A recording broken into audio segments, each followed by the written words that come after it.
Australia's competition outfits for the upcoming Com Games in Glasgow have been unveiled.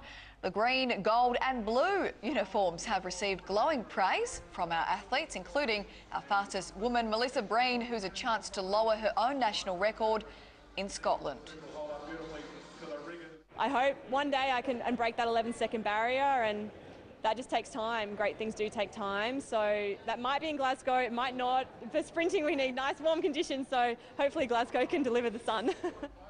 The blue is a throw to the Australian flag and the brand Diadora's Italian roots.